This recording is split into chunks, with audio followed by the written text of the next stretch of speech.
Hello everybody, welcome to Snyder's Inc. I've been meaning to react to this for a few days, but I keep getting behind on it, so we're gonna get right into it. This is when evil doctors realize they've been caught. Ladies and gentlemen, the like button, subscribe, and comments, thing down below. Let's go. Chats, and you know, you're talking about being concerned for her, and you're asking her, will you suck me? And I want you to taste me. Did you say that? So, regardless of what goes on, I'm going to jail right now? A doctor's sole purpose is to save and treat human lives, but sadly, that's not always the case. Here are 6 times evil doctors realized they've been caught, starting with 48-year-old Dr. Maurice Molan, who is a suspected predator. It takes a lifetime to build a reputation, but only seconds to destroy it. This was true in the case of Maurice, a prominent doctor and a cancer researcher. In August 2006, Maurice ended up sabotaging his life and career in the process of trying to get together with a 12-year-old girl he had met through an online chat room. Maurice and the girl would soon arrange a meetup at the girl's house. Little did he know that the person he was going to meet was a decoy from an NBC television show to catch a predator. That could be the doctor. Wait a minute, you did To Catch a Predator and it wasn't Chris Hansen that did it? That ain't right, bro. Listen, I understand why you don't think, but Chris Hansen is Chris Hansen for that is his show, brother. To Catch a Predator, that is his show. No one else can do it but him. No one else. It has to be him. Anyone else is just done wrong. You've just done them wrong. You can't do no one else. What's wrong with y'all? Go to Mark 3. Have him come towards you. Hey, you made it. Come on back. Thanks. How are you? Good, how are you?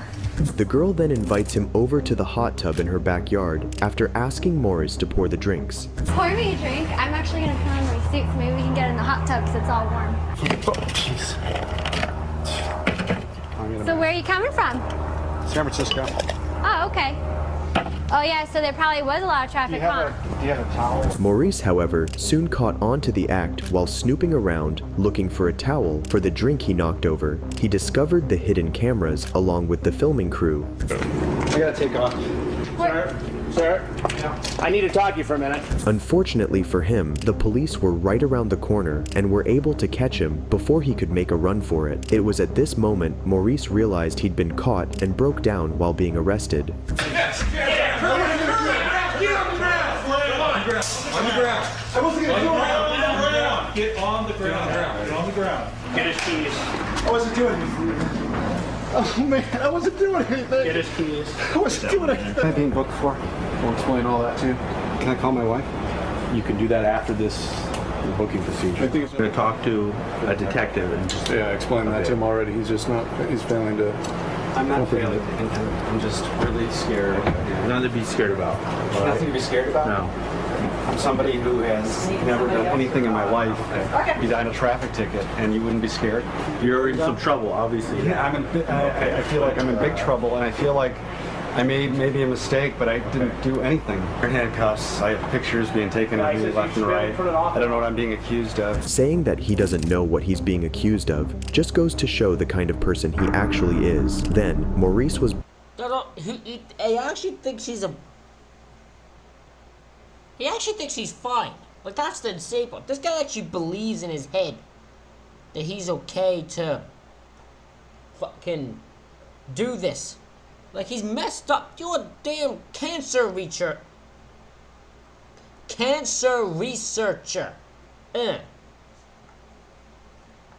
How does he act like... Why would you throw your entire reputation away just for this? Brought into the trailer for questioning. His interrogation is unlike any other I've ever seen. After reading Maurice his Miranda rights, the detective wasted no time and asked Maurice about his online persona. Or screen name do you use?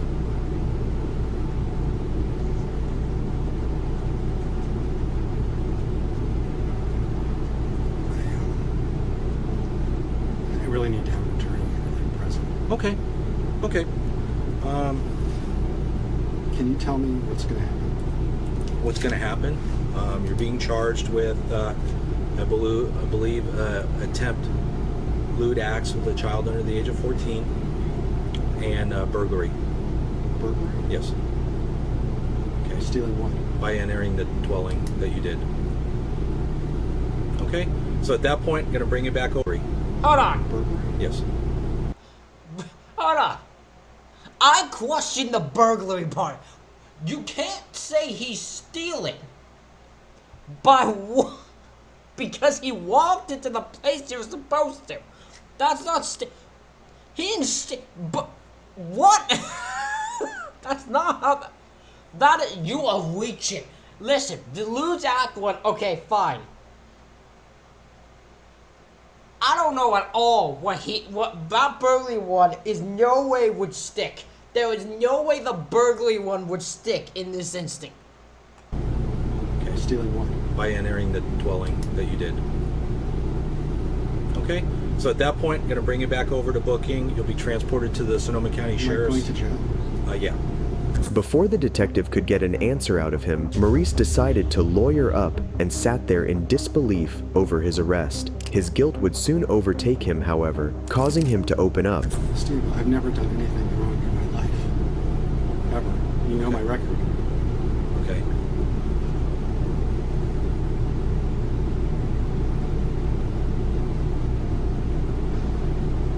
I've never had more than a traffic ticket.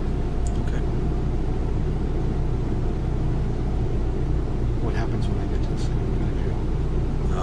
They'll talk to you whether you can arrange bail or anything like that. Other than that, you'd probably be in jail until Tuesday for arraignment.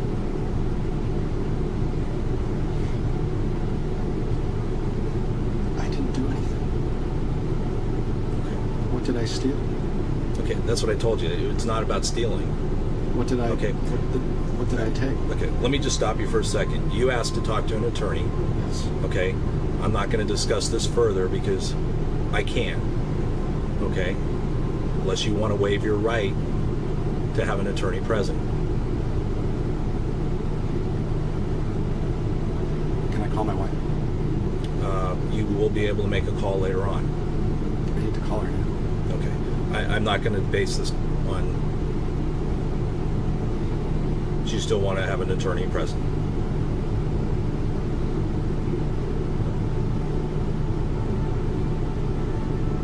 I will answer what I can. Okay.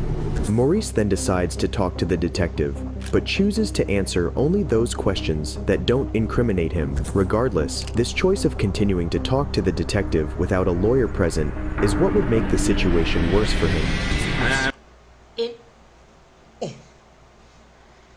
So, the detective never tricked him, never did anything to make him waive his rights, except asked him because the detective, he asked what happened, he'll explain that what happened when he gets to jail. The guy kept talking, he said, listen, I can't talk to you, you asked for an attorney to be present, I can't talk much about this, unless you want to waive your right to have an attorney present, which is, then I can ding, and he chose to do it. So, the fairness, detective never did anything wrong. I question the burglary charge. I still think that's a bunch of BS. Which is insane for me to be defending a dude, but the burglary one is the only one I cannot accept. I just can't get my head behind. The lewd act one, the chat and what his goal was when he came here to talk, hang with a 12-year-old, clearly shows he had evil thoughts. What? The burglary one's just the one I can't get over. I don't know why, even though it's a predator, I don't know why my brain can't get around it, but like, it's really confusing to me. I'm not going to play games I'm here. not playing games. I'm scared out of my mind. Right. And I understand that. You saw my record. I've never done anything wrong in my life. Okay. And now I'm being charged with very serious offenses. Okay. There's rules I have to go by. The fact that you've asked to speak to an attorney, okay, I have to visit that, and I have to respect your constitutional rights. All right, let's talk. Okay. So I just want to clear, you want to talk to me without the presence of an attorney. But I'm also making clear that I'm not going to answer things that I think could damage me. Yes. What screen name do you go by? I use Tall Dreamy Dog. Okay. Is that a Yahoo Yes. website? Okay. Shockingly, Maurice would then try to pin the blame on the decoy victim by telling the detective that it was her who had been wanting to meet. Why did you come to? The goal on this. Oh my god. The goal on him say it was her that I wanted to meet is insane. The goal on her. But if he knows how this show is, right? This is the thing that's hilarious to me. If I knew what the show was, and I knew what I've been trapped in, what I've been caught in, the moment I would have seen the cameras and that, I knew what I was trapped in, I wouldn't be able to turn it and spin it because I would know what's going on, and I'd be like, well, she's a decoy, so they know everything I said. Like, you can't get around the bush. The gall of him to actually think he can get away with this is insane. To the house in Petaluma today.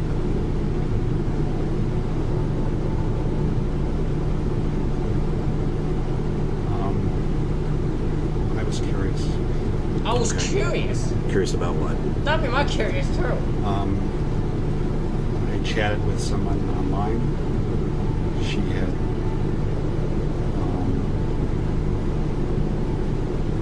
asked to meet me on several occasions. I declined. And today again she asked. I had a little bit of time, not very much. Okay. Because I have to be home to pick my wife up. And so I thought I would come out and meet her and nothing more. Okay. And how old was the person you were chatting with? Sure. How old did she tell you? You don't know? You don't remember? I don't remember. Okay. I know she was young, and I know that. Under 18? I'm not sure. Okay. How old are you? 48? 48? Okay. Do you remember the person, the name of the person that you were coming to visit? Willow. My man is bad at not answering questions that incriminate himself. My man's doing the exact opposite of that. My man's answering the questions that will incriminate himself. Especially the I was curious part and I don't remember what the age was. Just say you don't want to answer questions that thing like. But I don't remember now. It's just not a good answer. That's not the answer the way you answer that. Male, female? Female, okay. Maurice claims to not remember any details regarding his chats with the girl, whom he calls Willow. His memory loss seems to be selective, however, as he answers the normal questions regarding himself or Willow, but not the gruesome details of their chats. Me, /Doc, that's you? Okay, talking with Willow, Filipino? No, I don't remember it being on vacation. She wanted me to come visit her, Okay. and I didn't want to come. What name have you come over? She was alone. Okay. Do you know where her parents were? I can't remember. She said her mother went away or something. Okay. How about her father? Okay. She begged me to come over. I mean, I don't know how you guys. If you read, when I told her I wouldn't come, she said she was begging me to come. Okay. On 707, I'm 13, female. What's your ASL? And then you say, oh goodness, I'm 29, sorry. Is that accurate? I don't remember. But would that be? I love that his way of not answering questions is just saying, I don't remember. That doesn't undo the question. That doesn't undo. The fact that this guy had the gall to claim he was 29 is hilarious. My man, I wouldn't believe. You clearly have never sent a photo of yourself. There is no way you sent a photo of yourself and anyone would believe your ass is 29. My man, you look in your 50. You're 48 years old. You look 50. Like, you ain't gonna try to convince anyone you're 29. You're using clearly someone else's shit. Accurate that you? I don't remember. I mean, does anybody else use your computer? I don't know. I don't remember those words. I don't remember her Okay. age. But obviously you knew she was under the age of 18, so I knew that she somehow. was young. Okay. I'm annoyed at this guy for his shitty way of not answering questions. He can't even not answer a question well. he somehow is unable to, when he non-answers a question, somehow still sucks at it. Unbelievable. Did you ask her if she dated older guys?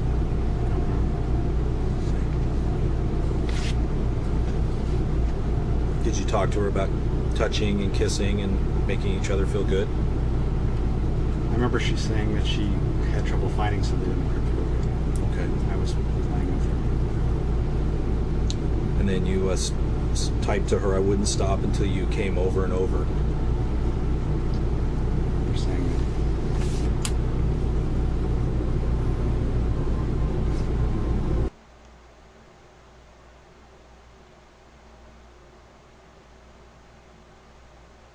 I wanna, guys like this, I just wanna wrap my hands, like Homer Simpson style, around the neck and just squeeze until the eyes pop out.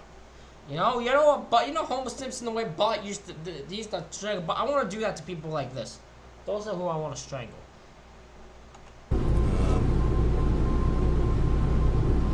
You talked to her about kissing her chest. If this wasn't enough madness already, at some point, Maurice had realized that what he was doing was a crime, but continued to chat with Willow regardless. Did he really? Strangle. Just want to strangle. I just want to. I want to strangle him. I want to strangle him until he survives. Let him live, and then strangle him again, and repeat the pattern over and over again as many times as I can. Just because he deserves it. I don't care. I'll speak violently. I don't care. Who cares? Who's gonna say anything? You said, "Willow, I would like to, but I could get in trouble," meaning, for her coming over. Okay, so that's accurate. You said that. I don't remember. Okay, and then you told her, "No, I'm real, but you're under 18 and I'm over. We would have to be so careful." I don't remember saying that, but I told her that she needed to. I was concerned about her. She needed to be careful. Okay. Do you remember talking to her or asking her, "Do you like the French?" Do you like the French? What a bizarre. I'm probably gonna assume I know what he meant. I'm not gonna think, but like, what a weird way to ask that. Do you like the French? What a weird way to ask that question. Okay. Did you ever see a picture of her? I think she has pictures. Okay. So you commented about her body looking pretty hot. Yeah. Okay. I don't remember. And then you asked her what bra size she wore, and she said 30B, but it's kind of big on me right now. I'm still growing. I don't remember saying that. Okay. And saying that you will kiss them. I don't remember. I remember saying for her to be careful and she can get into trouble and she shouldn't be doing this. Okay. And that's why I didn't come. And the only reason I came today, I was curious, but I wasn't going to do anything. I had no intention of doing anything. Saying that there was no intention of doing anything is an absolute lie, Clearly. and we all know that. Clearly. Then, when the detective confronts Maurice, there's a drastic change in his demeanor, from calm to agitated, as he realizes there's no way out of this. I mean, correct me if I'm wrong, you're talking about that you want her to take her pants off. You talk about, what will you wear? I don't know, whatever's clean, something sexy. Then you said, will you take it off for me? And then you ask her that you want her to take her pants off also. So you can take mine off if you want. So how do you want to do it? I wasn't going to do anything. Okay, I'm but just you're telling- here. You're telling me you're concerned for her welfare. But you read on, and I was playing with her. That was not appropriate. But then when you read on, I say over and over again that she shouldn't be doing this. I can't come see you. That doesn't matter. That doesn't undo what you did, you dipshit. That doesn't undo the creepiness because you said you shouldn't be doing this because you still did. You know you shouldn't be doing this. More than that, you need to stop talking to her. You dipshit and fuck. You need to stop talking to her when you tell her.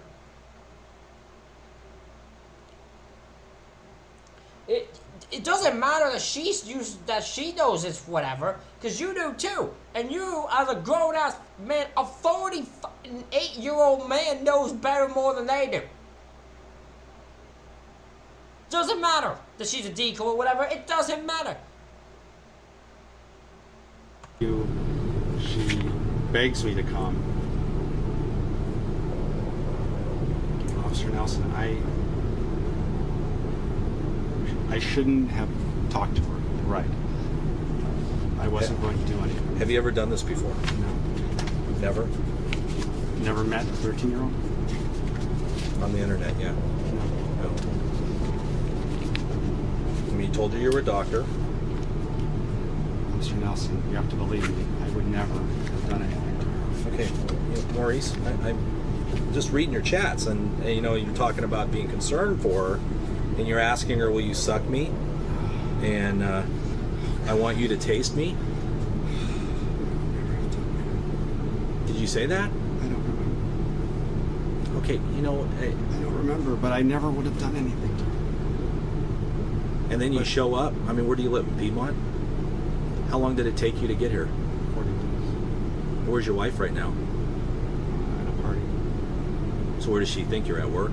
No, I told her I would go out. Maurice says he's never done anything wrong in his life, but that just means he's never been caught doing anything wrong. The detective also doesn't buy Fair. That's actually a fair statement. He knows I've never been done anything wrong. He just needs he's never been caught doing anything wrong. That's a fair way to put that. into his words, especially considering that he has all the proof in his hands, and every time he asks him something, it is just to confirm it, whether by him saying it or by reading his body language. Piedmont to meet a 13-year-old, that nothing would have happened. And you expect me to believe that?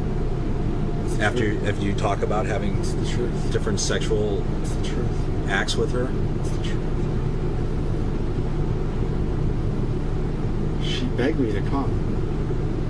And I know that doesn't make it right, but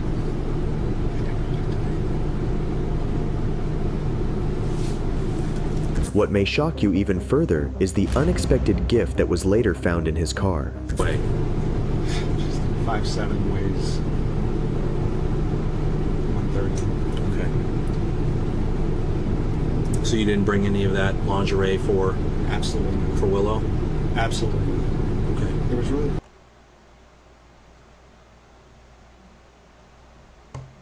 Man bought a lingerie for.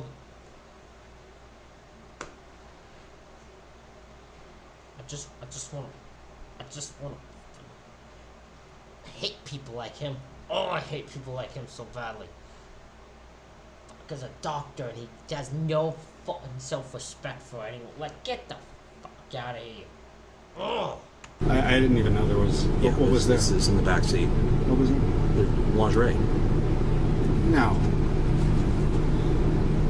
I don't believe it. Okay. We don't carry lingerie in our car. Okay. You sure it's not kids' clothing?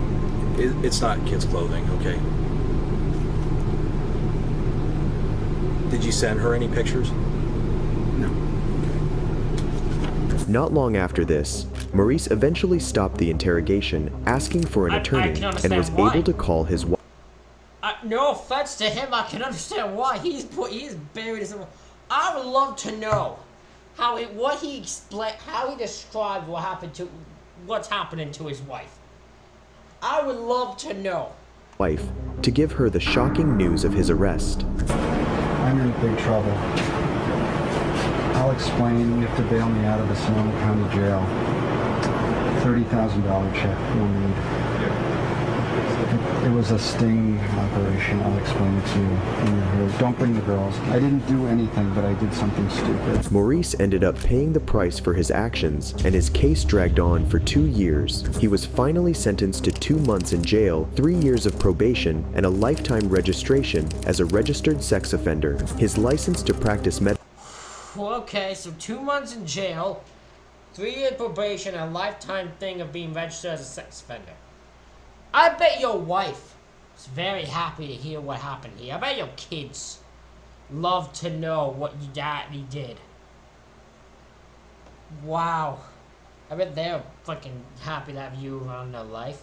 medicine was permanently revoked after Of his course it conviction. would be. After years of social stigma from losing his reputation, family, and finances, Maurice ended up leaving this world by his own hand on January 6th, 2021, many years after the fact. But if Wow, so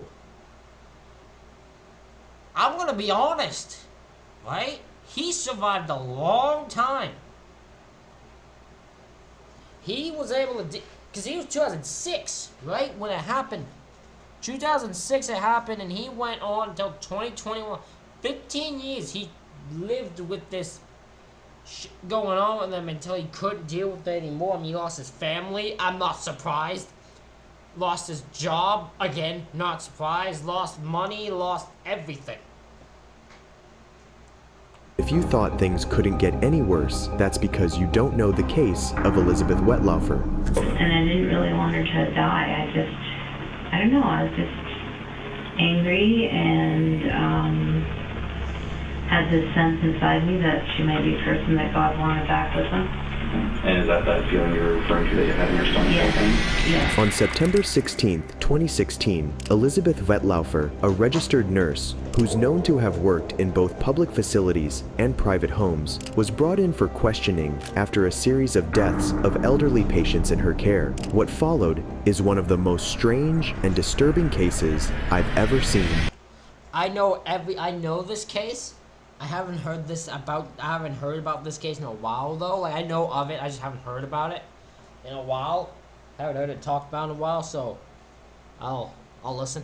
And I met a woman online, and she decided to move to be with me. Okay.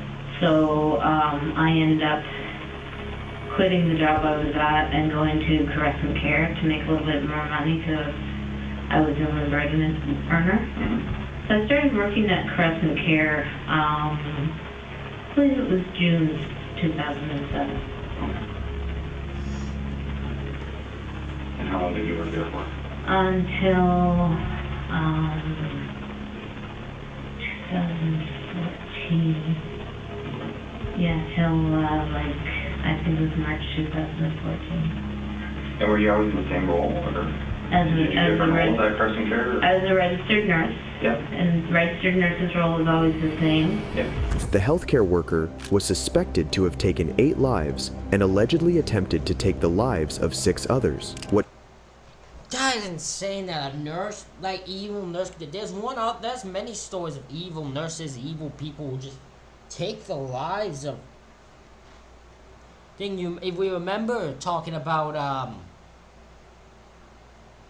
when top 15, I remember this one. It was a top 15, and it was about a toddler person, or the girl who was killing infants when they were just born, and somehow for so long, no one fucking batted an eye at it for no fucking reason. And I remember that one got me heated. The fact that like there's nurses and doctors now who are just okay taking lives is so insane, and so makes you untrust fucking medical care. What strikes this interrogation odd, which you may find intriguing, is that Elizabeth came down here of her own free will. Unlike other suspects, Elizabeth is cheerful and ready to make a confession. While diving into her work history, Elizabeth chose to leave out the negative details about her addiction issues, such as she was once found drunk in a basement during a night shift, and another time she had made a medication error while high, which nearly resulted in the death of a patient. She also failed to mention her record for stealing medication. Yeah, those You've had a few. are a few things. There's a few things she leaves out, but I bet you she I can see why she wouldn't want to leave them out. Don't make you look good. See, when you talk about yourself, you don't want to make yourself look bad. There are a lot of people who just will make sure they look like $1,000,000 when they explain what's going on in a situation. I don't do that. I mean, I fucking talk about myself knowing I'm full of shit, I'm shit at most things. Just the way life works. We all try to pretend like you're some freaking perfect person. You ain't. None of us are. No one's perfect. None of us are. Don't even try to pretend you are. You ain't ever gonna be. No such thing as perfection. So, why try to make yourself look good when you could just be you? Yeah, I went from Caressum Care, fired from Caressum Care. Okay. For a medication error. Yeah. Then from there I went to Meadow Park Nursing Home. Okay. And left there to get help with an addiction issue. Hoping that it would get help with that as well. And then when I came back, I started working again in January. I left Meadow Park in September of 2014. When Detective Hergott asks Elizabeth about her drug addiction, she straightforwardly confesses. Back at Meadow Park, what was your addiction? Hydromorph. Okay. All right. Hydromorph. Okay. And how much were you using? I used what I could get a hold of. Okay. By stealing it from the patient. Okay. All right. And how would that work? Like, would it just be in their allotted medications, or would you have access to a card to feed your addiction? There's some of their allotted medications. Some of them had. Why are we? You said she left up the part where she steals medication. She clearly just said she steals medication. How'd she leave it out then? Confusion, so they couldn't tell the difference between what pills you were giving them, so I just give them a laxative instead of their Hydromorph. Okay. There was a lot of them had. I didn't realize how long this video is going to be. It's going to be a bitty length. Definitely, it's an hour and 14 minutes long, and I'm talking a lot, so this is going to go a while. As needed, so it would be in a big card, and then they'd say, I would just punch out that, oh, Barney needed 2 of those today, and oh, Billy needed 3 of those today when they really didn't. Okay. And that's how I would get a hold of it. Every once in a while, there was also a big drug holder, like a safe almost, that we would put the drugs in. Okay. Once somebody died, yep. And there were like 23 Hydromorph left, would slide the whole card into the drug holder. Well, if you picked it up and turned it upside down and shook it, you'd get drugs back out of it. So you had your ways. Yes. Yeah. Okay. And was that ever an issue? I'm going to stop using alcohol as well. I have friends in AA, and I've got a very clear plan. If I'm able to be out and about, right. I have a very clear plan. And I also know if I'm not able to be out and about, that AA and Narcotics Anonymous do have some programs where they come into prison. Absolutely. Seeing this, you could consider that Elizabeth may think there's a small possibility that she will remain free, which would only be possible if she pleads for diminished capacity or temporary insanity. Unfortunately for her, things will not go the way she thinks. I can tell you now she ain't gonna be able to file for temporary insanity, because if you kill 14 people. Yeah, 14 people. You didn't do it all at once. You didn't go kill 4 people the same day. You planned each one of them, so no, that doesn't work. Elizabeth's next statements are spine-chilling, as they give a fair idea of her thought process before and after the murders. When my ex and I broke up in 2007, I was already taking the medication for my borderline personality disorder. And I was so angry. And it was like a voice said inside me, I'll use you, don't worry about it. And the different times that I have caused people's deaths or caused them discomfort through the insulin, I believe it was the influence of that voice or whatever it was. It wasn't a voice in my head, it was a voice in here. And when I would do it, afterwards I would hear like a laughter in my chest.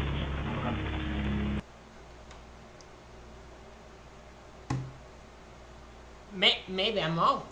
Maybe she's just borderline insane. Maybe she's legitimately insane. Here's a voice, claims to hear a voice in her head and in her stomach. I've never heard someone say they hear a voice in her stomach before. That's a new one. That is a genuine new one. I have never heard someone say they have a voice in their stomach before. That's a new one for me. That is a legitimate new one for me. So, started working for St. Elizabeth. 2 weeks pretending to go to work. Okay. Well, the visitors in Right. Scotland were here. Right. It's funny, but it's not funny. And then, once they left, I decided I didn't want to nurse anymore. I didn't want to hurt anybody anymore. So I also quit my other job.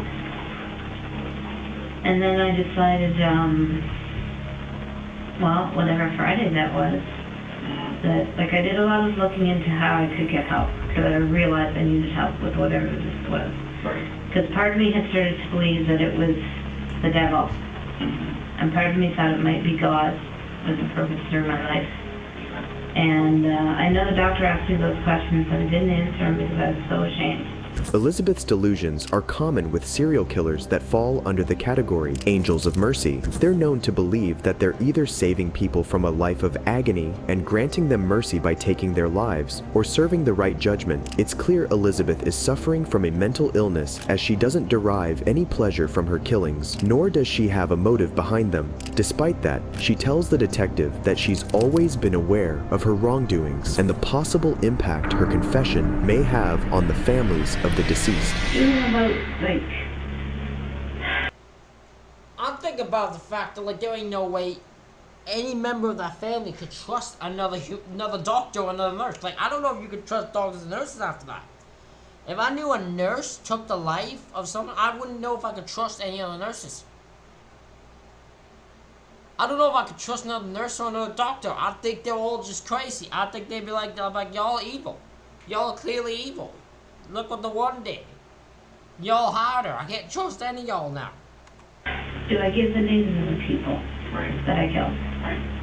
Because then here's 8 families that thought that their family member died peacefully and normally, and they didn't. And what's that going to do to those families?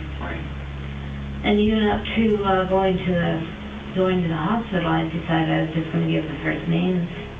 And my cousin said, listen, they know what years you worked there. If you don't tell them the exact names, they're going to go in there and go over every single file. And that's going to be even worse for the families there. So that she was the one to give me that advice, to give the names. Elizabeth's victims were often the elderly, who would be the perfect targets for this crime, as they're often unable to recall details or advocate for themselves. Elizabeth's murder weapon was the drug insulin, which she overdosed her victims on, eventually killing them. Detective Hergott finally starts questioning about the sickening details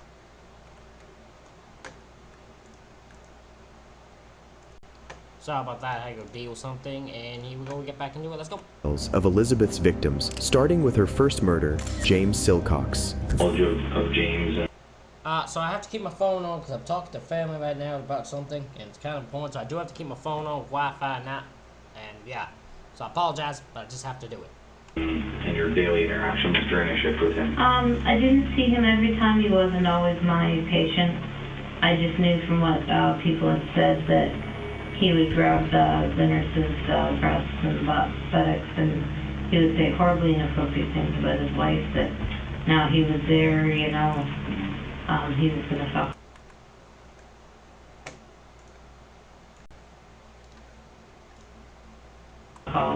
She was going to fuck all of Woodstock, and just would say distorted things. And he did touch me inappropriately once.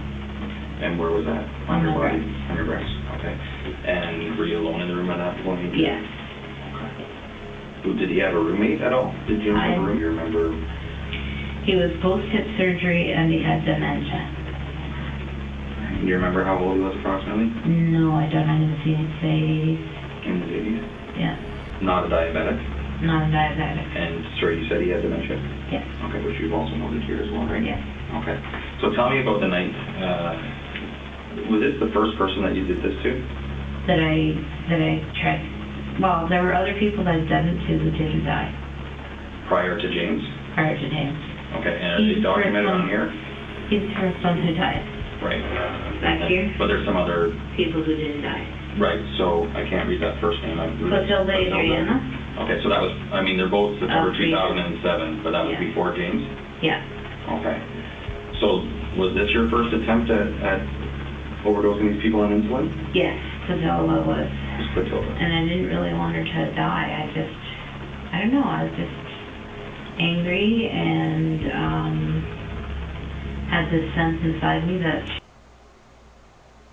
This woman is the definition of crazy. Like, I can't think of any other way to describe her but crazy. She literally is just crazy. Batshit crazy. she might be a person that God wanted back with him. And is that feeling you're referring to that you had in your stomach Yes. at times? Yes. Okay, is that the point, and I hate to get off topic here, but the point where you had these feelings in your stomach and almost that laughter after it happened? Yeah. Is that the part that you didn't tell Dr. Khan? Yeah. Okay. Okay, I just wanted to be clear on that. I told him about the laughter in my stomach, but not the feeling that this might be the person that God wants. Okay. Because I just sounded so stupid. It's your feelings, right? Mm-hmm. I honestly felt like God wanted to use me. And Dr. Khan kept asking me, do you think God chose me for a special purpose?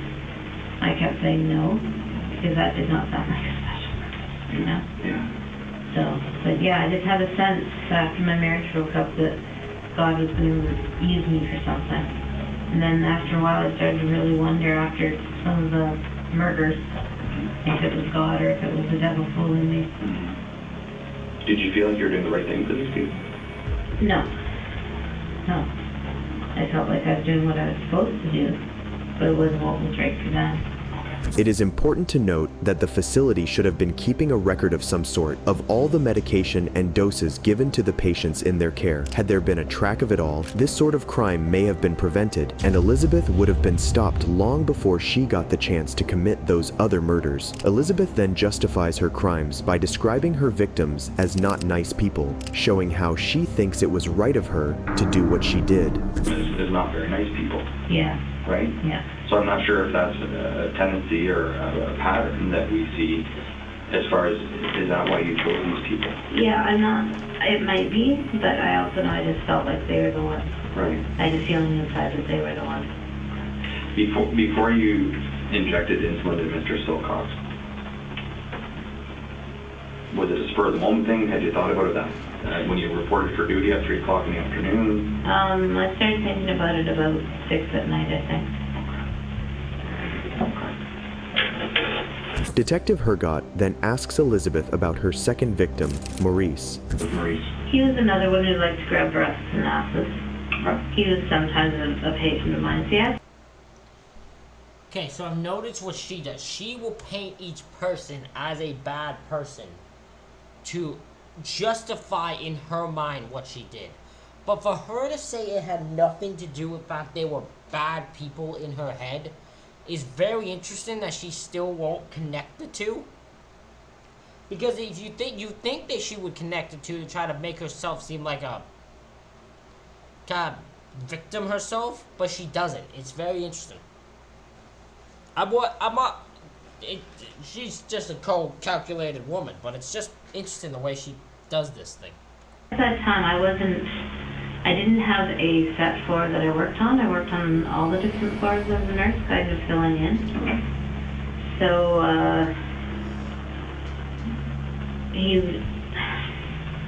one afternoon I was working with him and he did grab me. And again, I got that feeling inside that this is his time to go. So I gave him an overdose of insulin after supper. And I believe he died the next day. And what was your shift that, do you remember what shift you It were was working at that 3 point? to 11. 3 p.m.? And he was known for, it says here, grabbing the staff's breast and asses. Yes. Okay. With Maurice, Elizabeth may have gotten lucky enough to slip past any questions arising about her involvement in his death, as he died when Elizabeth wasn't on shift. But the next person on Elizabeth's list was Helen Matheson, and this time, it was very different. Quiet, very determined, just seemed to be waiting to die. Mm-hmm. Again, I had that feeling that, this was the one. Mm-hmm. And I made a bit of a fuss about her that night because she was very lucid. And we talked about how much she liked blueberry pie and ice cream. Okay. So on my break, I went to Walmart. I got a small blueberry pie and some ice cream and brought it to her, and she ate 3 or 4 bites. And then that night I overdosed her. 'Cause, like I said, I had that feeling that it was her time to go. And What do you mean by that? Do you think she? That is unbelievable that is just all it took. She had a gut, I'm going to put quotations, gut feeling that it was that girl's time to go. She didn't think twice on it. So she got the gut feeling in her mind, that's it, I got to overdose her. And then this one, she even gave her her final meal. She talks about blueberry pie and ice cream, gave her blueberry pie and ice cream before she killed her. Like, there's some mean, weird evilness to this woman. She was towards the end of her life at that I point? know that she was the person to go next. And that was in your mind, in your stomach? Yeah. Where was that feeling? In my chest area. And after I did it, I got that laughter. When would you feel that laughter? Would you feel it right after you injected it, or once the person passed away? Both. Yeah. Both. And Helen was, you figure that she wasn't a diabetic? No. Just out of curiosity, how much insulin would it take to kill someone See, I that don't wasn't a know. diabetic? Or I don't know. you don't know that? No. So it was kind of hit and miss. You didn't know that as a nurse, that this amount? Or? No, there is no set amount. Okay. And I'm just, I just Yeah. simply just don't know that No, answer. there is so no that's set fine. amount. Okay. All right, so different people would react differently to different amounts, is that fair to say? Yes. Okay. Yeah. And it would obviously make a difference if they were diabetic or not a diabetic? Yeah. Unlike the others, Helen hadn't done anything wrong, nor did she harass any medical workers, and the detective too has noticed this. To harm you, or? No, she was very quiet. It was just, I got that feeling that she's next, this is her time to go.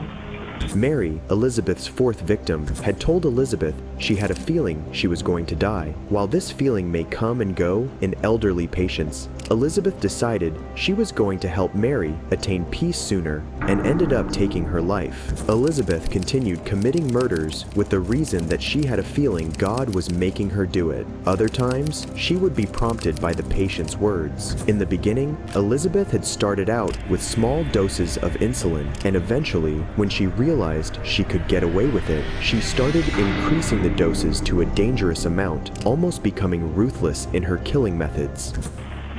Child molestation. Absolutely. Did you feel that you might harm the children and yourself if you were to work with them? I was afraid that I might get that feeling of wanting to give them insulin overdoses, especially since they... What? So she was worried that she'd give her own children insulin? This girl literally has no shit. This girl is so mentally not right. It is unbelievable. They were diabetic, and I panicked, and there was no way. I was absolutely not open to that.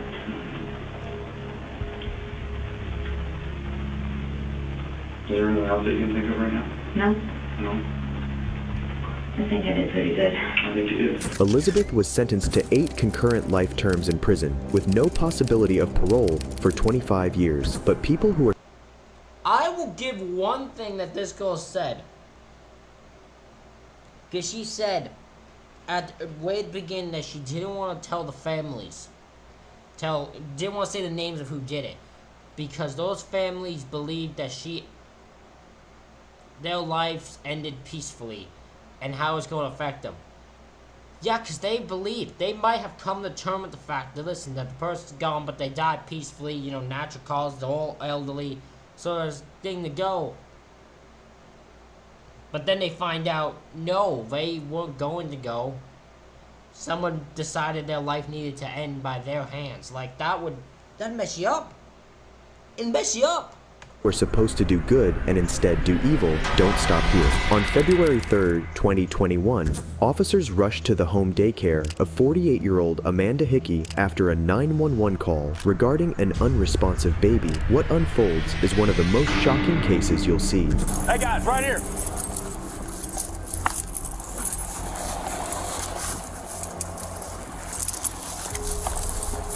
Breathing? Still CPR? Yep. All right. Down in the bed. He was laying face down in the bed? Yeah. All right, clear. Analyzing heart rhythm. stay clear of patient. Analyzing heart. No shock advised. Let's go. Ensure emergency medical services. Is this y'all's child? Officers identify the little Lovey, daycare's owner, while performing emergency CPR on the 4-month-old, identified as Charlie Cronmiller. The police ask Amanda to notify the parents immediately. According to Amanda, she had placed Charlie onto his stomach despite being warned against it by his parents. Dead on his back, but his parents stated he could roll over, but I had never seen it. What time did you call 911? I can show you. I was like, Thank flipped out. So I dialed it, and then I think I just kept hitting it, and then I think this was them calling you back. Show me how you placed him. Sure. And you do a picture, and then show me how you found him. Ready? Okay.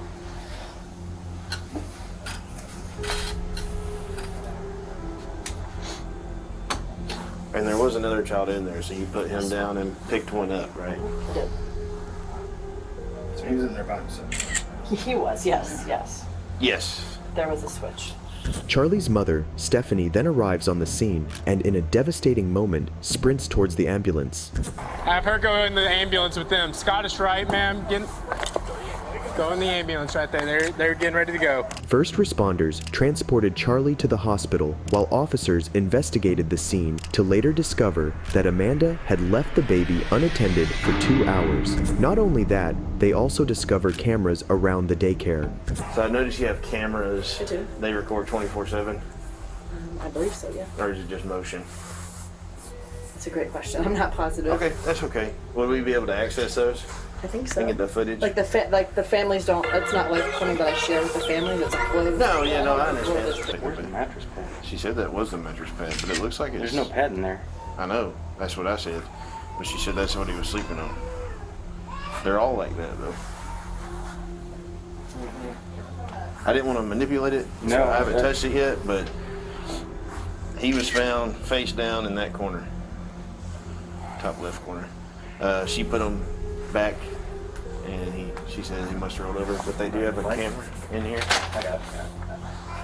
Right there. But it's not going to, is he going to capture that? I don't know.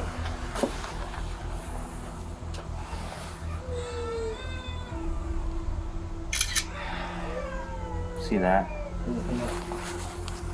The discoloration on the pad. Yeah, I see it now. And then the discoloration on the actual the brown. Yeah. It's just thing I've seen when it was Hey, go ahead and get the child out. I'm just going to keep looking through for a minute, if that's okay. Amanda then breaks down as she realizes the seriousness of the situation and that she would now be confronted by the parents of the other children left in her care.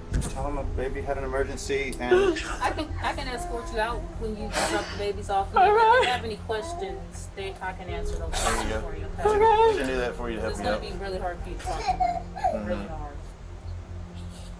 Okay. To think that she just left a baby unattended for 2 hours, that's unacceptable. Like, there's no explanation, but that is unacceptable. Like, I don't know how you do that. That's just, yeah, like, I can't get over that. That's plain unacceptable. Baby had a medical emergency, so you didn't, nothing.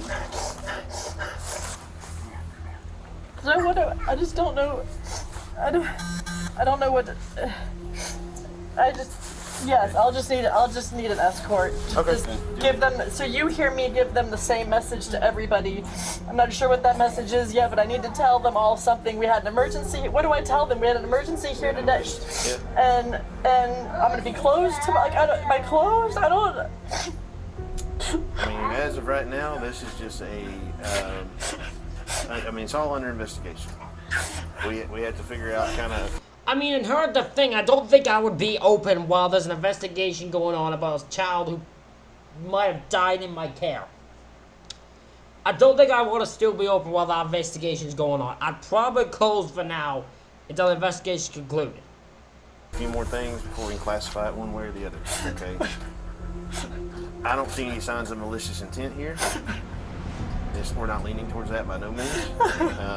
but I can't sit here and tell you that without a doubt. I will say there's nothing about this that makes me go that she's evil. She isn't a doctor, she's a daycare owner. She's not a doctor. Even if she's a worker, she's not a doctor. Like, that isn't a doctor. So I don't know why they're putting that in the account. But this is definitely a, I mean, there's nothing that says malicious intent. I will say, though, that is unacceptable that she left there for 2 hours. I don't know what she was thinking then. Was it planned? I doubt it. Did she plan to do that? I doubt it. But it just... Terrible, terrible incident that happened there that... She, will deal with the consequences somehow. And my guess is that she just ain't gonna have a daycare much longer. No, you can't predict the future. I understand that. I just don't know what to tell them. To tell them that, you know, that you had an emergency, a child had to be rushed to the hospital, and leave it at that. Basically, you can't share any more I information don't know on that right anything. there. So, No, that's all you gotta tell them. yep. Just tell them And if they have questions, our officers here will be glad to help out. As an interesting point, she didn't start crying until she knew she had to face the parents. The fact that she wasn't even the slightest bit upset prior to that is unbelievable. Soon, officials get the update on baby Charlie's situation down at the hospital. Do we have an update on the hospital yet? Yeah. They've given him a bunch of rounds of epinephrine, but it's looking like it's... Yeah, there's no signs of life. They're talking to the parents. Yeah. I'll let y'all know here in a minute, but I expect here soon I'm gonna get the official word. Doctors with the parents, they've done about 6 rounds of epinephrine. Sorry. And it's not officially called yet, but they're talking with the parents.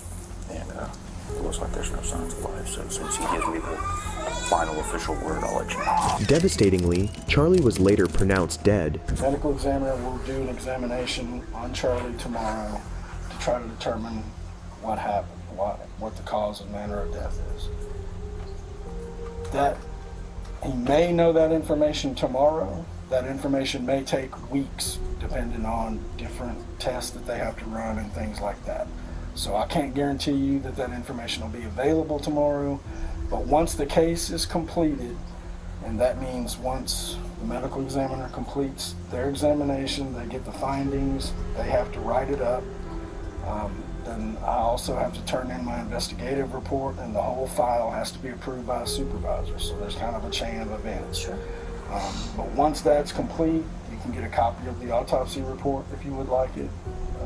I simply request. I cannot imagine what it was like for the Cronmillers to drive home from the hospital without their baby. Amanda's daughter, Natalie, arrives on scene after receiving a text from her mother stating that it was a medical emergency. Is she in trouble? Not right now, your mom. You can go talk to your mom. Feel free. Feel free. What kind of medical emergency? You in trouble? No, I'm not in trouble. No worries about your mom, okay?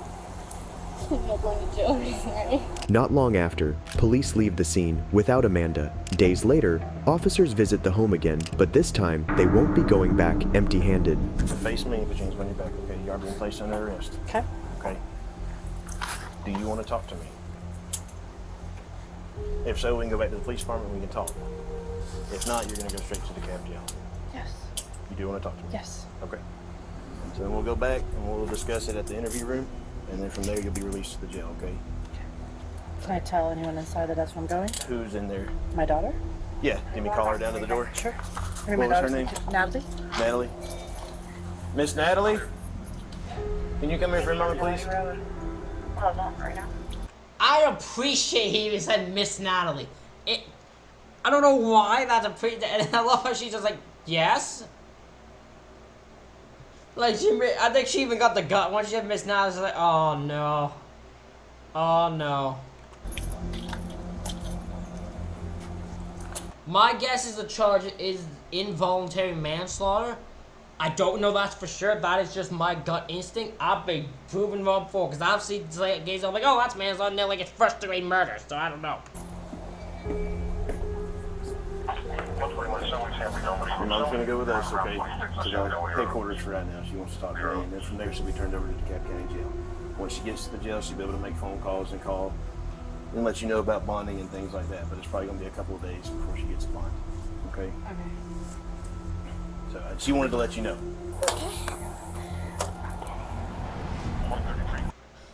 Can I just say, I don't know if it's the same daughter. The first time when she first arrived, she was like terrified at the thought of showing her to jail. This far, Shaw, she couldn't look like she cares any less. She doesn't look like she cares at all. What the hell? What happened in those few days? She wanted to let you know.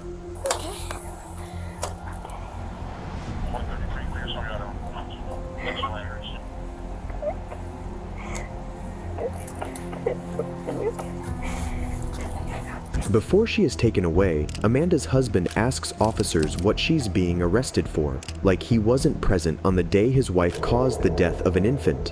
What is she being arrested for? Felony murder and cruelty to children in the second degree. The Alleged murder and cruelty to a child in the second degree. Okay. Okay. fact that Natalie didn't act surprised or even question why they were. That was the part that confused me, because she seemed so questioned, so concerned. It almost made me feel like her mom went to her, like, didn't even go to her father or husband or whatever, just went to her and goes, I'm gonna get arrested. Like, I know I'm going to. I'm just preparing you for this. I am going to end up going to jail. That is going to happen. So. Were arresting her mom leads me to believe that she knew what happened. Body camera footage shows an officer speaking to Charlie's parents after the incident, informing them of what actually went on behind closed doors in Amanda's home. Hey. So I'm just going to use this door as her door. Excuse me. So he was standing kind of like this, you know, looking out the window there. So she comes up, and then Mr. Graham was standing next to him. So she walks up and opens the door, right? And his feet are hitting it, stopping the door from him. She does that 4 times, okay? Then you can tell that she gets annoyed by that, and that's when she grabs him, right? One arm on each, spins around, okay? And it's open here, so he doesn't hit anything. So when he spins around, she's not paying attention. She's still looking at the door, and then drops him. So when he hits the ground, his feet come up. Oh my God, the way he described that made me want to beat the woman with a bat. The woman lifts the child up like nothing, not caring at all, and freaking drops the child. I hate her. I was being nice to her. I was being nice to her before. I hate her. I hate her with every fiber of my being. I hate her every single fiber I got. Hate every single thing about it. Hate it, hate it, hate her.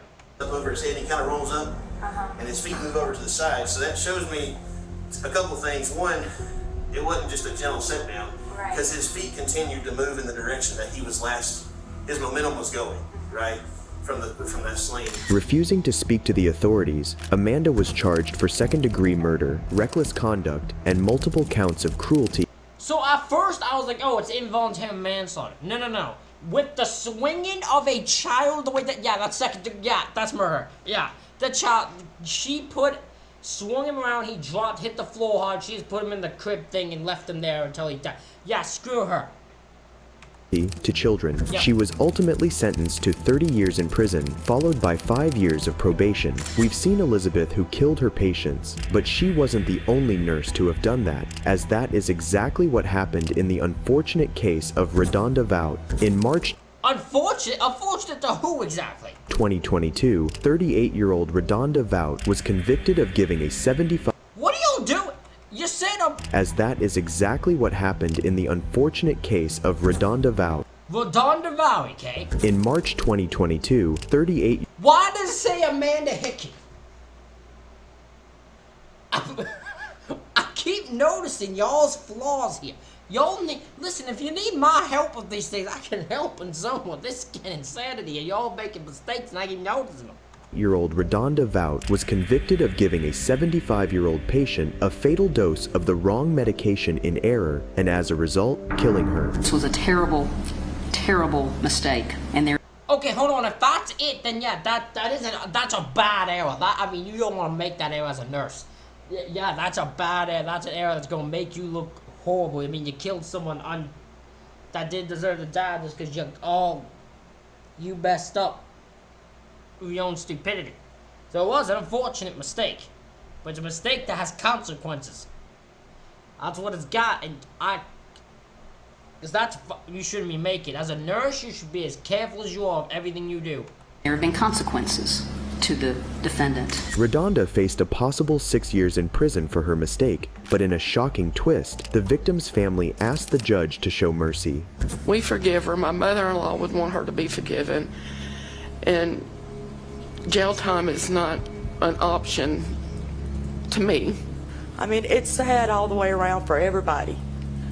I mean, not only my family, but hers also. Hearing the family's words of compassion, You have more. This family is better than mine is. I tell you now.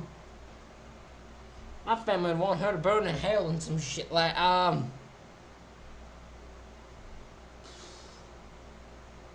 Whew.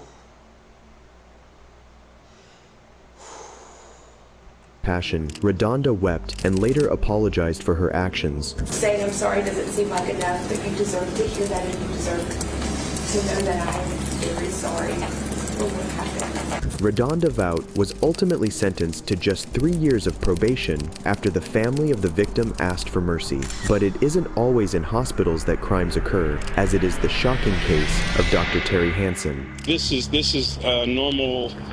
I feel perfectly fine and safe to operate the vehicle. I may have let the speed get away from me on the freeway. I admit to that. Made a bad decision. On December 3rd, 2021, Dr. Terry Hansen was confronted by a New Mexico State police officer after going over 115 miles per hour in his Porsche. Shit, bro, my man, what are you doing going 100? Bro, that's past the limit where you get charged.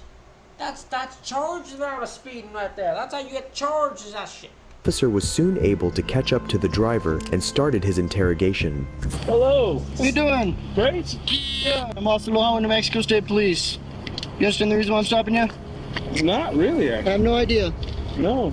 Okay. Do you have insurance? Of course. Registration? What's up with the speed? On the interstate? I wasn't really paying attention. Yeah. Okay, well, you actually blew past me on the interstate on 116. It's a little ridiculous, don't you think? I'm sorry, sir.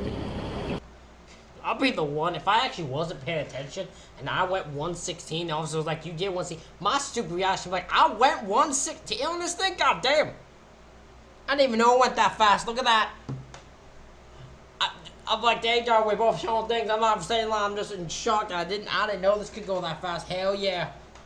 I'm kind of dumb, to be honest with you. Agree. I'm just gonna get my insurance up. Thank you. As soon as the interaction started, the officer also noticed an odor of alcohol from the car and asked Terry to step out so he could question him further. Why are you going so fast? Showing off? Yes. Yes. Reason for it. There's no good reason. Not a good reason at all. There's no good reason. Okay. I got you. Well, listen, there's families over here trying to celebrate, get ready, going to the light of the tree and all that, trying to get home. What if you hit them at 160 miles an hour? You know what I mean? Okay, I don't know who these people are inside your vehicle. You probably know them, right? My girlfriend and her. You probably care about them, right? Yes, I do. Just imagine hurting them seriously. You know what I mean? So what I do. I know. I know. I mean, 116 is ridiculous. You're right. It is. So, Jerry, how much have you had to drink tonight? I had a beer at dinner. Okay, just one beer? Yeah, I mean, I had two beers and that's it. 2 beers? But I'm not, yeah. Okay, the reason why I'm asking is like small. I appreciate the honesty. But 2 beers, what kind of beers? Yeah. I had dark beers. Dark beers, and that was at dinner? Yes, at Fogo de Chão. After reprimanding him for his reckless actions, the officer then performs several field sobriety tests on Terry, the results of which are unsurprising. You have any your eye contacts? No. Can you do me a favor? Yes. Just send our earphone, please. Facing me. Put your feet together just like mine. Mm-hmm. Hands directly at your side. Feet together all the way together. All the way together. Hands directly at your side. You're gonna need to remain in that position there. Do you understand? I'm gonna have you start at the tip of my right index finger with your eyes, and do not move your head. Any questions? No. Completely understand my instructions? See my finger? Yes, I do. Follow my finger with your eyes, and do not move your head. Do you understand? So this is 1, 2, 3, 4, 5, 6. In fairness, she's doing better than I've seen most do. I mean, we've seen some bad people for field sobriety. We've seen bad field sobriety tests. He's not doing as bad as I've seen before. 7, 8. Turn, facing back.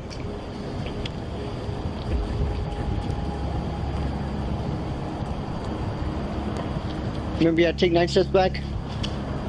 Oh, 9 steps back, okay. 1, 2, 3, 4, 5, 6, 7, 8, 9. And do you want me to turn? You're keeping the right foot on the. What line do you want to say on the? You're good. As long as you're done. Okay. 59. Okay. Go and face me. Okay. Go and put your feet together just so. And you can begin, sir. Go ahead.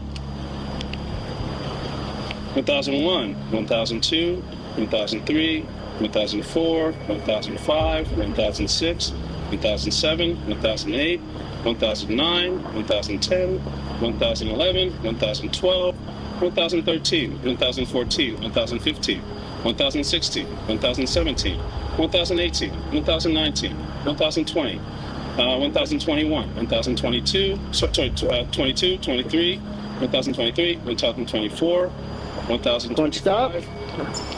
After failing the tests, Terry was arrested for I would do a breathalyzer with him. I've seen worse showings. I don't know. I've seen worse showings by people. I think he did pretty well for what I've seen. I have seen some terrible, blatantly obvious, couldn't succeed any football. I'd breathalyze him. I don't think he's doing that. He should be arrested more for the speed or something like that. DUI, I question a bit. I think he probably is drunk. I'm not saying he's not on alcohol. He did better than I've seen before. DUI. Question, you feel like you should be driving right now, honestly? I feel okay. I feel perfectly fine, sir. Okay. Do you have kids? Yes.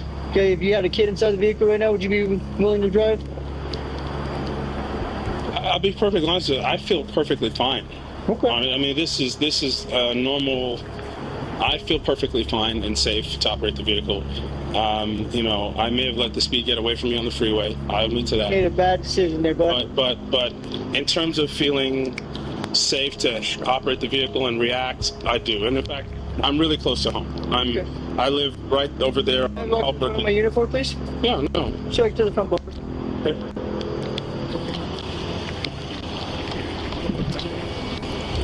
Let's stay facing that way. Put your hands behind your back, Terry. Okay? So do not move, okay? I'd be honest, if I was the cop partner, I'd question this. I'm like, can you breathalyze him? See what his alcohol thing is? Because at the end of the moment, I'm kind of curious. Because I actually wonder if he's past the point of not being able to operate a vehicle or not.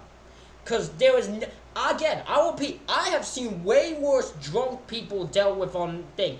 That is probably one of the fine showing. That was a perfect fine show. If he's drunk to the point they think he is, he did a way better showing than I've seen before.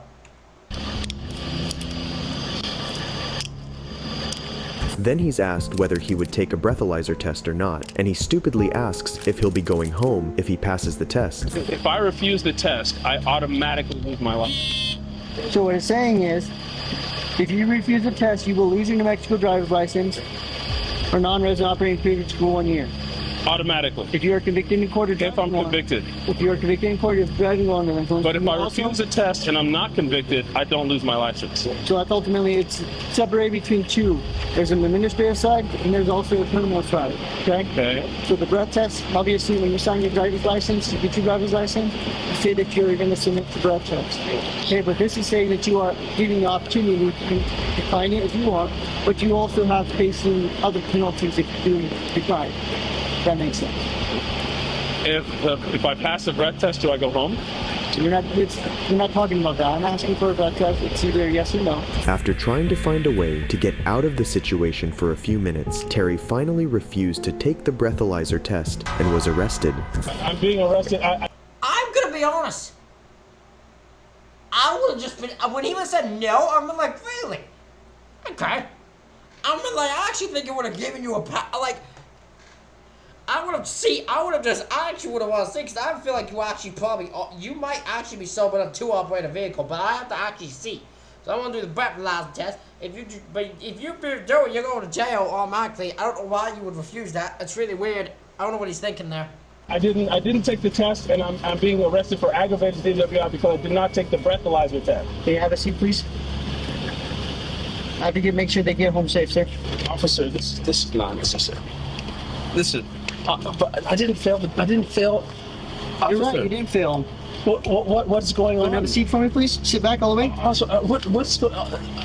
Sit back all the way. I just went to dinner with my friends. If this wasn't enough already, Terry's girlfriend then stands up to the officer in support of her partner with a lack of respect towards the officer that's astounding. I'm going to guess she thinks it's racist. I bet you she thinks it's race bias. There are probably people watching this video who thinks it's race bias. If you do, let me know. I'm kind of curious. But this is a very interesting one because I do have very mixed opinions on this. Can you get back over there for a I minute? need to give him my phone number. So have a seat over here. I'll give you a phone. Give you 2 seconds. You're arresting him on no charges. Okay, ma'am. Can you have him go back over here for me? No, I will not. Ma'am, you're gonna Until you tell me. He's getting arrested for DWI. Why? Because I said, okay, go and have a seat over there. I saw him Go back over there. I don't really care what you pay. Go back over there. I for do. me, I'll please. testify against you. Okay, cool. Thank you. Walk over there. That would be me too. He'd be like, you're an asshole. I'm like, thank you. I would almost be telling him, like, thank you. That really means a lot to me. Thank you. Please, can you walk away from me, please? No. Ma'am, you're about to get arrested as well for interfering. Okay, give me a second. We'll talk. Go back over there, please. Talk to this guy. How about Good. that? That's fine. Surprisingly, as Sergeant Curtis Ward arrives on scene, the girlfriend has no change in her behavior towards him either, acting even more entitled. I'm good. I would like to know what's going on. That vehicle just got arrested, right? Why? I saw him pass 2 DUI tests. Okay, well, if he passed and he then got he wouldn't be in handcuffs, right? I don't understand that. Saw him. Well, this is a very experienced DWI officer. Interesting, because he was a very experienced asshole to all of us. Okay. I don't know what to tell you. Yeah. I He's don't know dealing- what to tell you. I don't know what you're telling me. If you think he's an asshole, I can't do anything about that. Listen, man, if he... The driver transferred to safely drive and he's going to jail. Okay. So I guess now we got to figure out how we're going to get you guys home.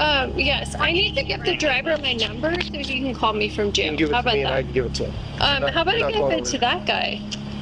Well, I'm his boss, so you can give it to me. Perfect. And I I'll do will that. happily give it to the driver. Perfect. What's the number? 575. Hold on.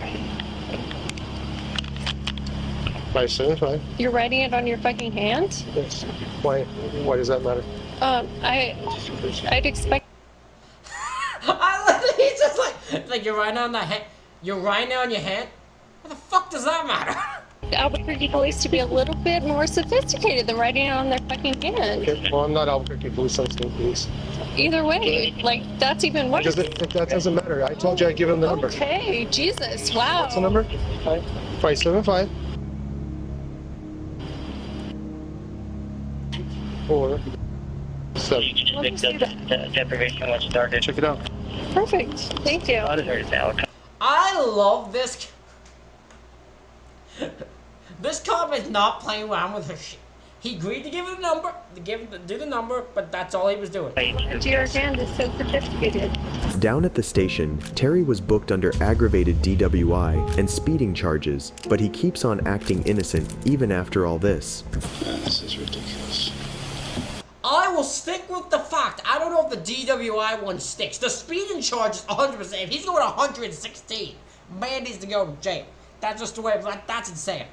The other one, I'm not sure on. I question. You didn't have to do this, man.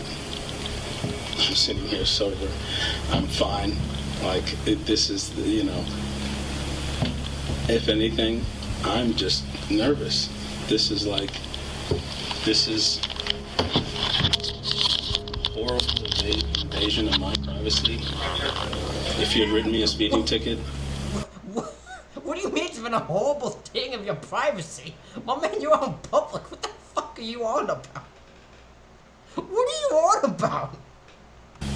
That's fair. I could make the same argument if you would have just got yourself an Uber and didn't have drove. We wouldn't be having this conversation either. So we'll just leave it at that, okay? You have your opinions, I have mine. No, it's not an opinion. Like, and I have my if I had gone out partying and drinking and loading up, I went to we sat there and we ate. I probably ate 2 pounds of meat, like, and drank a couple beers. That's not the profile of someone who gets behind the wheel and hurts someone. That's a normal night out on a Friday. Okay. That's what every New Mexican does across the state. That's nothing. And that's your personal opinion, sir. It's not an opinion, it's a fact. Okay. It's an opinion from your standpoint because you've arrested me and you know. I'm gonna be straight on. I don't know what the fuck Terry's on about. Terry's just rambling nonsense here. What are you on about? This is what every New Mexican. You tell me you know for a fact. This man, Dr. Terry here, knows for a fact. 100%, because he didn't say it with opinion, he said with a fact. He knows for a 100% fact that every single human New Mexican goes out on a Friday night,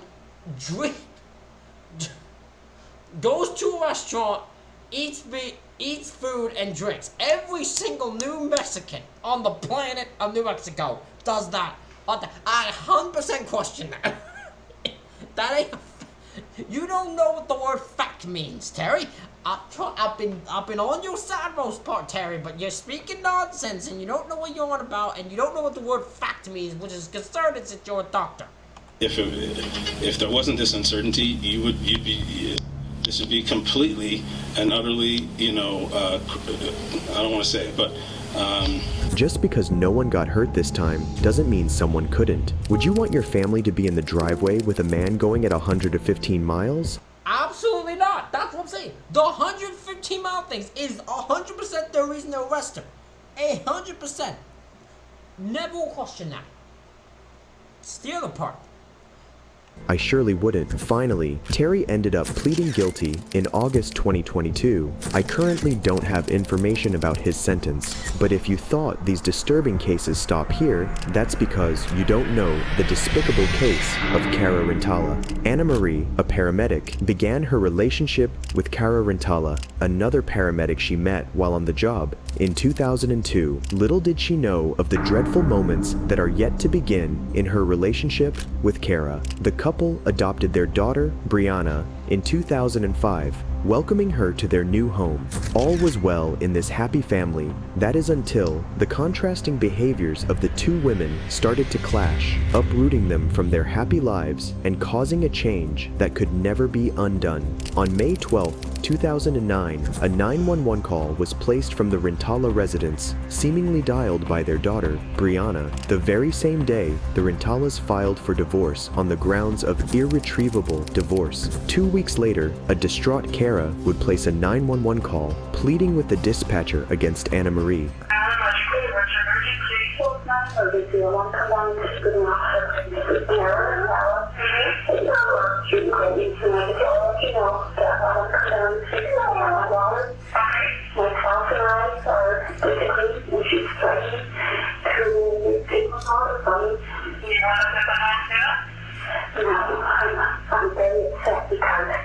What is she on about? Woman, you can't call 911 ranting. This isn't the place you rant to. 911 ain't got time for that. There could be someone out dying. I bet you plan to do that, but like, someone could be doing something right now. They ain't got time to be dealing with your ranting, whining bitch ass complaining about divorce. Listen, people get divorced. It happens. It happens. People get divorced. Why I'm against some more of marriage? It's probably gonna happen in my life, but I'm just against it right now because like everybody gets divorced, and I just My son here going through divorce proceedings. She's still on my head in the fact that she'll be getting in from to her down, she'll be looking frosty and she'll come down. I feel like I'm walking the backfield and I feel like I'm walking the are you mommy now? No, I just my daughter. I'm sorry, not gonna cry. Is she here now? She is, you know, yeah. She's going home, but she's on time. I love you. I'm sorry. I feel like, you know, I feel like I'm being, you know, my world is taking on it. How to get it came up, they're going to be upset. Getting a divorce, and you are, and that's okay. It's okay, we don't agree. And when I get from home, and I'm just, I need to call that every time. I'm very serious, we want to make sure that everything goes. No, there's no physical progression by all means, you know. It's more emotional. You gotta go either way, you know. I'll go there, you gotta go. Okay, I don't want to, we're going there. Okay, but that's okay. You know, we're not going to be arrested. We can also go into everything. It's okay, I need help. I know. That's what we're going to go to you. Okay. Okay? All right. Okay, bye. Shortly after the call, both Anna Marie and Kara visited the district court to obtain restraining orders against one another. Kara would again feel threatened by Anna Marie. For the record, who is Kara Rentalo? And you are Anna Marie Rentalo? And is it my understanding that the two of you are married? And there is a child involved here, is that correct, Brianna? Yes, Karen and I have to actually an application on the 12th, or the morning of the 12th. Listen to my question. This incident happened on the 12th. Why is it that it's 2 weeks later that we're now in court? Karen was served with divorce papers this morning by the sheriff. She went ballistic. Brianna and I left the home. Upon our return, which is around 1 o'clock, she started screaming and yelling, "You're not taking my house, you're not taking Brianna." That's fine, you've answered the question. The Kara Rentalo, what is the basis? It's court. I'm pretty sure. I find that Georgia lady, she's like, hold on, this happened on the 12th. Yes. Why are we in court 2 weeks later then? What the hell y'all been doing for 2 weeks? Why are we in court now for? I also find hilarious they both went together restraining orders on each other at the same time. They're both in court at the same time in the same place to get a restraining order on each other. That is ridiculous. Seeking a restraining order. Go right ahead. Today I reached all that I can take, and I'm afraid to be in my house because of what Ann's going to say, because I'm constantly threatened, verbally and bodily, as far as in my personal space. All the time, and I called the police department twice, and I had asked what to do about it, and today, if she's right, I mean, I filed 2 weeks ago, and I held it off, and then I told her. You filed what 2 weeks ago? I filed divorce 2 weeks ago. You filed papers? I did. It's a long story, but up until October, she said it's only been verbal. And she constantly threatens me that she's going to take over my job, my livelihood, my home, my daughter, and she's constantly threatening me. All right. So I'm afraid. I want peace in the house. My family lives in Rhode Island, and I own the house. I pay the whole mortgage myself. I pay all the bills myself, and that's what I don't need. And his family lives 1 pound away. He said, is there any way you could just stay with your family for a little bit? Just because there's no volatility in front of Brianna, and that's all. I'm just nervous. I don't know what to do. Well, I'm sorry? Very briefly. No, I filed first and sorry. I rotate on Kara's schedule, so when she has to work, I have to take days off. I'm really the primary caregiver for now. I'm always in the home. I cook, I clean, I do everything for Kara. She made $80,000 last year. I made $20,000 because I'm a stay-at-home mom for Kara. All right. Possibly she doesn't want me to have value final divorce. She's very upset with me. This is an issue that goes well beyond Yeah. a simple restraining order. We can have criminal charges going back and forth against both of you, and the only one that's going to really affect in the long run is your daughter. I'm going to issue 2 restraining orders of no abuse. No abuse. The 2 of you can either deal with this as adults and deal with it in the probate court as your marriage dissolves, or I'll take it. If you want, I'll call DCF right now. But right now... This is a judge. This is a judge who's dealing this out. He is looking at this and going, there is actually no danger here. There's no danger. They're just arguing. They're just arguing with each other consistently, and it's insanely sad. But there's a marriage that has fallen apart. Do you know how many marriages are like this, where it's just arguing all the time, and it's just, it happens. There's no need for the restraining order here. But this judge, like, y'all need to deal with this. Y'all all grown adults. Like, just deal with this. The 2 of you are going to walk a very fine line. You're either going to exist in that house until you get this straightened out, or you're going to look at criminal charges, one or both of you, and I promise you, if I see that come into this court, I will be on the phone to DCF so fast, they'll be here before you get out the door. The judge rightfully made a decision and implored the 2 women to sort it out like adults, as he noticed their fights had been affecting their daughter. A month later, in June 2009, Anna Marie began secretly seeing her ex, Carla Danielle, but after wounding up thousands of dollars in credit card debt, Anna Marie would soon return to Kara and would even go on a cruise to mark their new beginning. But the couple soon found a new topic of argument: their friends, Mark and Mike. In the hours of March 28, 2010, Anna Marie would cover a late night shift, going back and forth on text messages as she was upset about Mark's visit to his friend, Kara. After the shift, Anna Mare would return home at 8 a.m. while Kara would punch in to work, only to drive back home at 11 a.m. At 3 p.m., Kara and Brianna would step out to run a few errands, leaving strange voice notes to Anna Marie. I mean, you know, you're mad. I'm like, why do you know I want this man? I mean, he's like one of the closest friends. But you don't reason to be mad when you my God. We were getting along fine earlier. You know, but anyway, that's about it. Love you. I love you, and we are still better. We love you. Oh my God, she's better.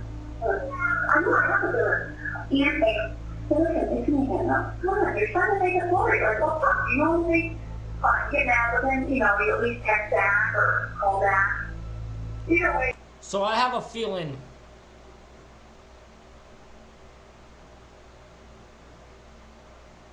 here's what I think happened.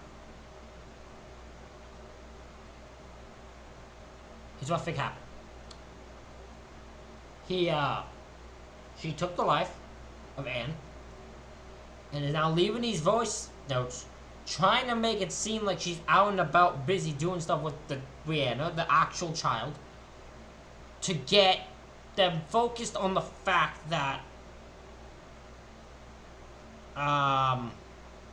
so they're off of her. Well, remember we forgot to get stuff for your lunch tomorrow in school. So, yeah. Yes, we're going home, but no, it's not the wrong way. I mixed the chocolate shop, honey. And some crackers and cheese and crackers and, you know, the chili and all or maybe that's it. I'll put it in there. You don't have to call them. Okay? We'll go. Hey, and I'm starting to get really freaking worried or, well, no, I'm not worried, but actually starting to get irritated. It's like, I know that you don't call me all upset, you know, and I told you it's only money. It's about money, okay? And, you know, I'm going to you, we're going to Burger King. We were probably to come out of the mall, and of course the numbers and the person is about the ballot. The one ballot, my phone. Something like that, she said, oh, dear. Like, oh, good job, baby. Are we on the same call? Please, please, please. It can be surmised that Kara may have left these voice messages as an alibi for her location during the stipulated time. Because each time she makes it really known, she hammers it down where she is, where she's driving to, where she's going, makes it really clear where she's going, so you all don't, you know. Of Anna Marie's death. Unsurprisingly, around 7 p.m., Kara and Brianna would return home only to find Anna Marie lying down the basement stairs in a broken way. Kara would react quickly, drop Brianna at their neighbor, Roy's home, shouting at him to call 911. Hi, my neighbor just came over. She was pretty distraught when she come over here with the baby. She told me to call 911. She said the other one was down in the basement, but she didn't say much. Maybe a domestic. Officers arrived to find Kara holding the lifeless and seemingly cold body. As a paramedic with years of experience, she should know that if you think they may be alive, you don't move a person with potential spinal cord injury, or if you're sure they're dead, you don't disturb the crime scene. The police's suspicions grew further when Kara made an odd statement during her questioning. Alright, so let's back up a bit. You have a history of domestic violence, Anna, right? Okay.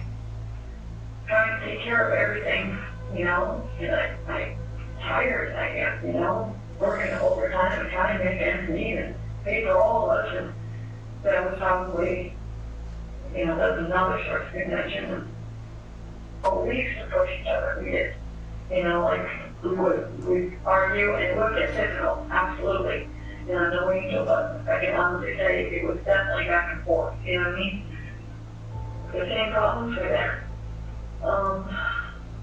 I felt, and again, they couldn't say about me, or you want to talk bad about me, you know, because I don't care about her, you know, I love her, I don't want to talk bad about her, because I'm bringing a lot of really cool stuff for me, you know?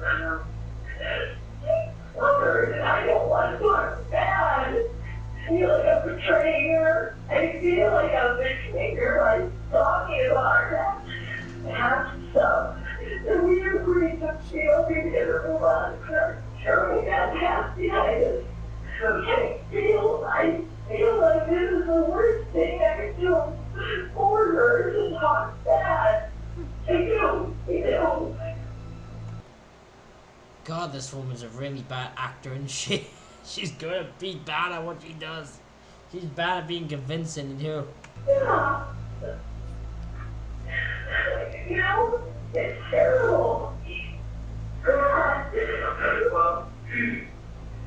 And I like that until I feel I get very anxious over it. You know what I mean? I don't like conversation, I don't like the loudness, I don't like swearing. That's what she got brought up around to it, all she knows. Not that she's that person, but that's her personality. And it eats at me, and I feel like I can't even get out of the way. You know, I felt silly, I did. That's a mean word. I felt bullied. I was reality, and I felt bullied. I did. I felt little, and it was really swear to him, and all the swear to make you feel really bad about yourself, and I felt like I just need to get away. I do. I need to get away. She walked right over you. And she kind of, you know, she is, you know, there's a part of her that's really hard. She is so charming, so thoughtful. What you want to know? I know she's tired. I just feel that, you know, the pain all over her back.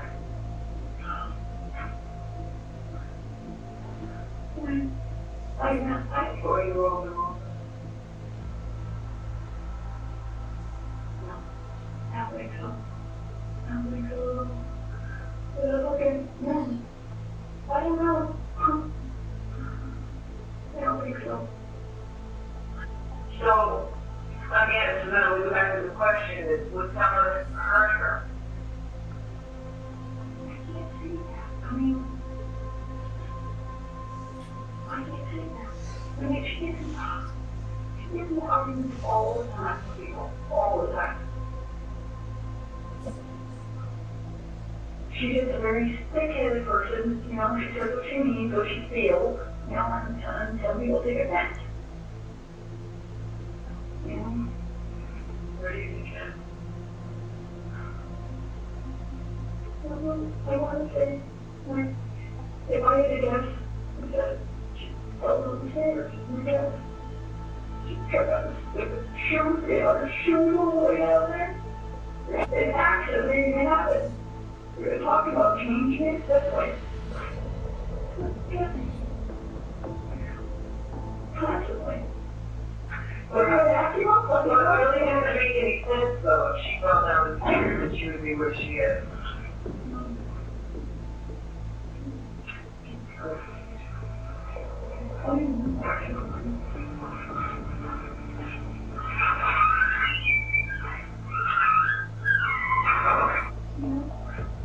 Very patient for everything. You know, and everything that I've been asking you to do, why haven't I had any support? You know, every part. And it's starting to feel like I'm getting a finger pointed at me. Kara would go from complaining about Anna Marie to feeling bad about her death, and back to complaining about her within a span of a few minutes. Literally. 4 days after the incident, on April 2nd, 2010, Anna Marie's death was ruled a homicide. District Attorney Elizabeth Schiebel made an announcement stating that Anna Marie had been strangled to death. Traffic cameras across the city would capture Kara and Brianna's movements across the city. Kara had made an unsuspecting stop where she would dump a garbage bag at the back of a McDonald's restaurant. The police later discovered the contents of the bag, bloody clothes. In October 2011, a year after Anna Marie's death, Kara's trials began. After 2 of her trials led to mistrials, Kara was finally sentenced to life in prison for first-degree murder of Anna Marie. Is she not guilty? Guilty of murder in the first degree, guilty of murder in the second degree, or guilty of voluntary manslaughter? She's guilty of murder in the first degree. However, 5 years later, on September 27, 2021, Kara was released on a $50,000 bail. What? A Supreme Court judge had ruled that the witness testimony wasn't sufficient to rule her a killer, and for the 4th time, prosecutors would fight to put Kara away. After 10 days of a rigorous trial, Kara Rintala was once again found guilty of the murder of her ex-wife. What say you, Madam Foreperson? Has the jury agreed upon its verdict in Hampshire County Indictment 1180 CR 0128, the Commonwealth versus Kara Rintala? We have. You could please give your verdict slips to the court officer. What say you, Madam Foreperson, as to count 1 of Hampshire County Indictment charging the defendant, Kara Rintala, with murder? Is she not guilty, guilty of murder in the first degree, guilty of murder in the second degree, or guilty of voluntary manslaughter? We, the jury, unanimously find the defendant guilty of voluntary manslaughter. On October 19, 2023, the judge ended up sentencing Kara to 14 years in prison. If she maintains good behavior in prison, she may be eligible for release around 2029.